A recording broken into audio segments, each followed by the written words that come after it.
Testing, 1, 2. All right, first off, I want to thank everyone for being here. Today is a good day for the Suns franchise. I'm proud to introduce Ricky Rubio as the newest member of the Phoenix Suns. This summer we set out to improve our team.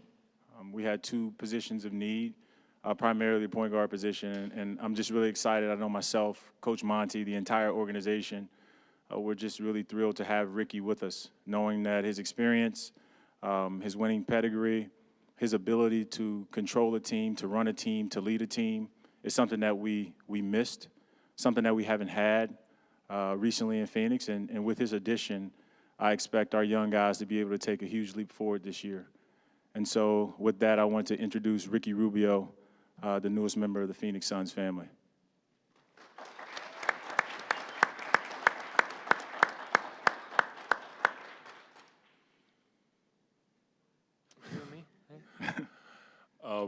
For me, Ricky is going to be an extension of me on the floor, and I'm really excited about that. Not just me, but our staff, our culture. He's about all of the things that we want to promote, the habits, the attitude, experience, and I've just had a good time talking to him the past few days about the way we want to play, practices and things of that nature. Really excited about him as a person. Everybody that I've talked to has just been so excited about Ricky and myself and James partnering and going forward. And like James said, he's going to make all of us look a lot better than we should. And our young guys are in for a treat just being around him. And so I am thankful, grateful, and I'm honored to be able to partner with him and build our team. I'm glad that I'm starting with Ricky, and I look forward to many years of success. Hi, everybody. Well, really excited to be here, really talking with James before, and then the last couple of weeks, or the last week with Monty. It's been an honor to really see a franchise where they building something special. A lot of young guys, and I can bring to the table my experience where I'm already 28, so been 8 years in the league with a lot of. In Minnesota, we have a lot of different teams, and then in Utah, with my experience going to a playoff, I think I can bring that to the young guys, really help them reach the level they deserve. I see a lot of DeAndre or Devin Booker. I've been talking to them the last couple of days, and they're really excited too, and can't wait to jump on the court, start working with them, and it's just a really exciting project. It's a big challenge. The West is getting tougher and tougher, but the future here is looking bright, and I'm really excited to really bring my experience here as a point guard. As Monty said, I want to be the coach on the floor, and having that relationship with a coach like him, I heard a lot of good things about him, but finally meeting him and picking his brain out a little bit and knowing all the plays that he wants to run, and it's getting more exciting day by day, so just it's going to be fun.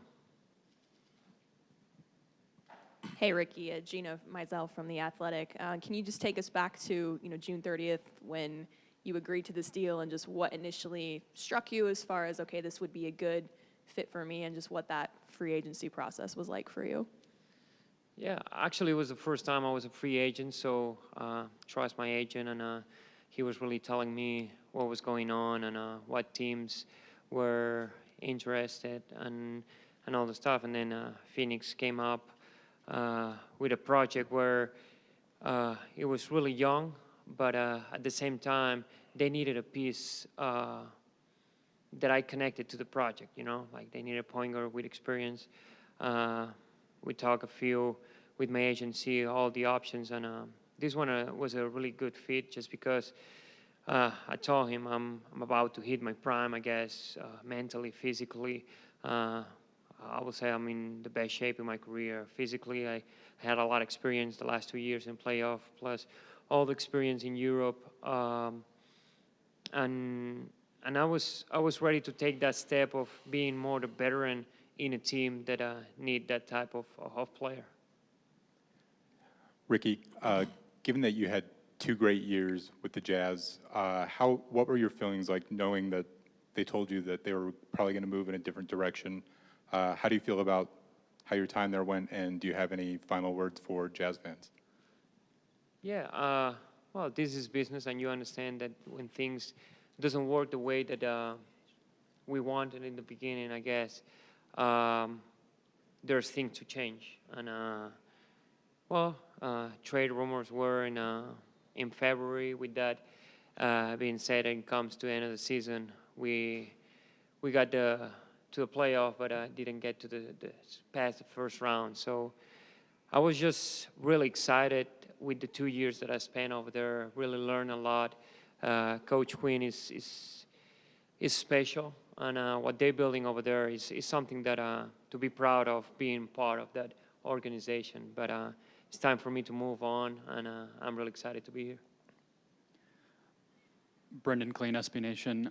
Monty and James as well. What do you think changes for Devin playing with a playmaker that you talked about will really be able to lead your team? I think Devin's going to be more efficient than he's been, and Devin's been a really good player. But I think when you have a point guard like Ricky,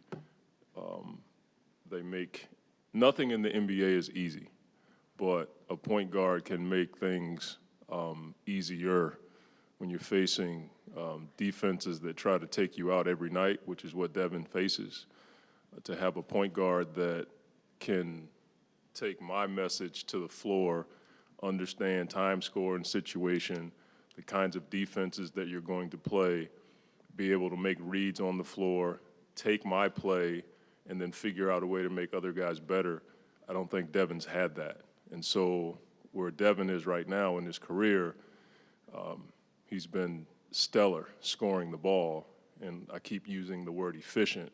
I think Ricky's going to make him, DeAndre, and all of our guys more efficient. Monty answered it. James, you mentioned on Sunday that you guys made some cap-clearing moves this offseason, and bringing in Ricky was one of the reasons why you did that, obviously. What was the decision-making process for you guys like moving on from TJ, moving on from Josh, and knowing that a player like Ricky was going to be coming back for that space? I mean, well, it's just the maturation of a team. When we looked at our team, we knew that, our 2 young building blocks were Devin and DeAndre, and so every move we made after that was really to add guys that would complement and help them become better players. The guys that we moved on from are great players. They're great talents.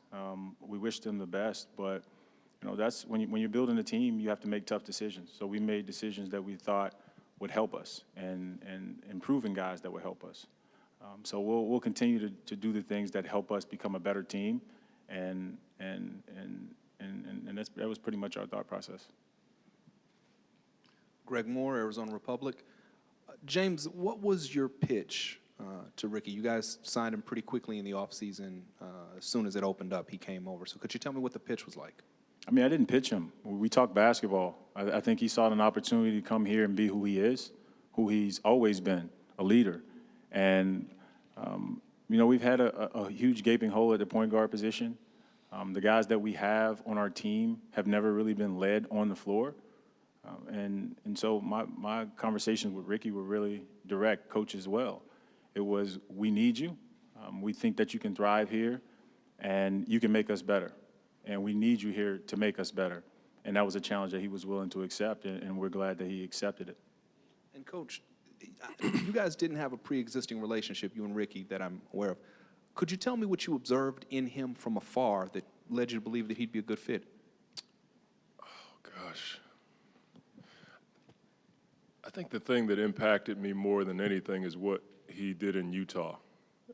They were in this position a few years ago, and he was able to make those guys better. And I know he has the ability to do the same and more here. And I always wanted to build a program, but I also wanted to leave room for a player like Ricky to help me build a program.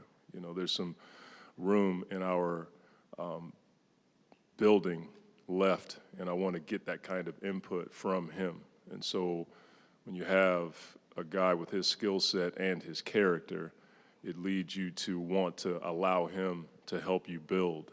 And so we've been talking the past couple days about play calls and things they did in Utah. Historically, he doesn't even know this, but I interviewed in Minnesota when he was drafted. And I was looking forward to working with him back then, and it didn't happen. And so I'm glad it didn't, because I'm a much better doofus than I was back then. And so hopefully I can stay out of his way and help him become a better player, because I think he has room to improve, which is really good. So I'd be here all day talking about that one. Ricky, the word leader has already been thrown out a couple of times. Just how would you describe the way you lead a team, whether it's on the floor or in the locker room, and just where'd you learn that? Did you learn it from veterans as you were coming up? Has that always kind of been in you? Just how would you, characterize that intangible that you have? Well, I think it's a mix. Of course, you gotta be born with it, but at the same time, you gotta learn from it. I like to lead by example. Always go out there, compete, do my best, and play hard. But at the same time, knowing your teammates, knowing them as a players, but as a person too. At the end of the day, we're not only players; we're more than that.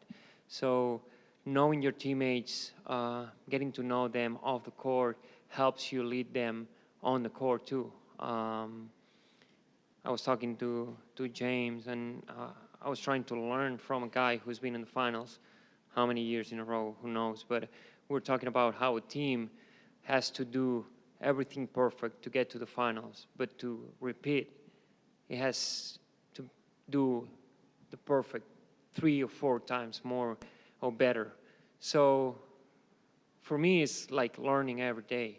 And being here with an organization where they're building something new, something really good, and being a big part of it, I'm really excited. And like I said, I'm not just going to go out there and tell them, look, I've been 9 years or 8 years in the league. This is how it's done. I will learn how it's done here too. Can't wait to share the court with them. And it's not just one guy. It's the whole team that got to be in the same way. And I think when the whole team go together, you go farther. So. Ricky, Richard Sines, Fox 10 Phoenix. A lot has been said about your leadership role here and your ability to make the players around you better with your passing. But another important part of your game, I've noticed, is defense. Can you just tell us how you plan to kind of lead by example in that sense and kind of setting the tone in regards to playing defense and stopping the other team? Yeah, there's a lot of guys in this league that offense are like really, really good. But what separates the best from them is their defense. They're willing to really sacrifice some things to play defense. And that's one of my mindset, I will say. Like, everything starts with defense. And with that being said, it starts with the point guard, because it set the tone from the beginning. So it's something that I learned from like a lot of guys that I play with. And now I think I can like bring that example to the table. Like I said, offense can win you games, but defense tells you more how you are as a player, and then as a team too. Be willing to really sacrifice some things to play defense, because sometimes in offense you score 20 points and you go home and people say, oh, you did a good job. But people who really understands basketball knows that defense is a key to success. So with that being said, set the tone from the beginning, but be on the same page with everybody on the team. Ricky, Kellen Olson with Arizona Sports. the last 2 years you spent time playing with Rudy Gobert and Donovan Mitchell. Now you come to Phoenix, you've got DeAndre Ayton and Devin Booker. What can you take from your past 2 years playing with Rudy and Donovan that's going to help you play with those guys and be that coach on the floor that you were talking about? Well, back to the defense. I think I'm going to talk to them, and like I said, I'm going to lead by example, picking up full court or whatever the team needs, but at the same time, knowing that their offense is good, it's really good. But what's going to separate us to other teams is the defense. I can bring a lot of experience from, like you say, Rudy and Donovan, and I had Wiggins and Cat, Anthony Towns in Minnesota, all young guys that really are talented, but to play or to be that a difference from the other teams are going to be all details, and start from defense, start to being a good teammate, start to be sharing with your team and willing to sacrifice a lot of things. Monty, when you look at just now the overall roster construction, just all the moves that you guys have made throughout free agency and the draft, just where do you think this team is most improved, and maybe what are you most looking forward to as far as, working with this group now that so many, moves have been made to kind of have a better idea of where you're at? Yeah, the point guard position, because we didn't have this level of point guard in Ricky. And not only that, think about Ty's opportunity to grow because he has Ricky and Javon. James and I have an understanding of your trajectory can be dictated based on the vets that you are around. And so from that standpoint, that position has been paramount for us to improve. The style of play, now we can start to look at our roster, and you can see it on the floor, the style of play that we want to implement, moving the ball, playing out of .5, which is something Ricky's heard the past few days in our workouts. But it starts with our defensive mindset, like he said. Our world will start in transition. In this league, if you can't get back in transition and take away easy baskets and open threes, you're just going to have a tough time. And so it's going to start with defense. His ability, Devin's ability, DeAndre's ability will help us score, along with Dario and Frank and all of the other guys that fill out our roster. But it's going to start with defense, and we have to improve. When you're that low in offensive and defensive efficiency, you have a lot of room to improve. And so our style of play will be dictated by the way we defend. Really, it's the same question for James. I'm curious about what you think the roster still needs moving forward. You've had time.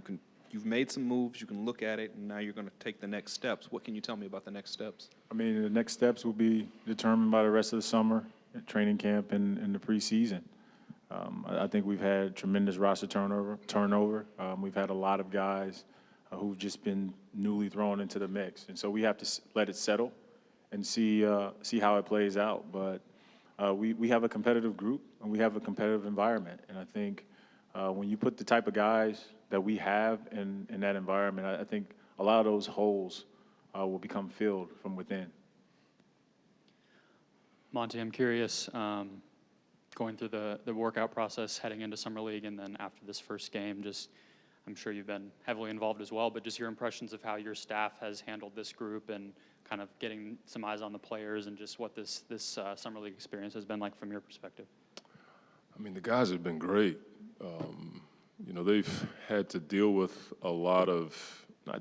handle a number of scenarios. We've had a bit of a training camp. We had almost a mini camp before the training camp, and then getting here and having to have your game canceled first night because of the earthquake. I was actually right here when it happened. Thank God it hasn't happened again. But Willie's been stellar, implementing the things that we've talked about as a staff, and he got here later. At first it was just Ricardo and myself, and then Mark came and everybody else came along. And I'm pleased at our practices. They've been high level and competitive. We're not giving anything away.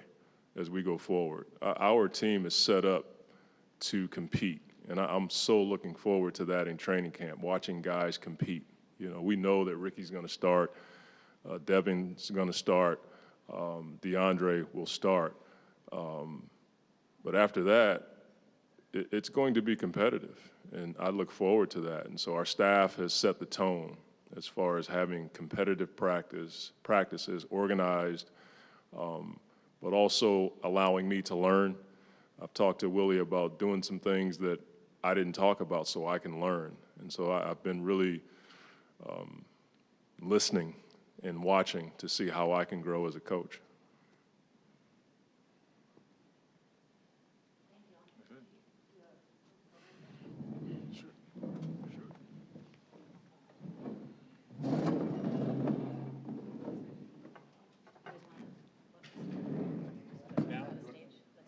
Down the stage.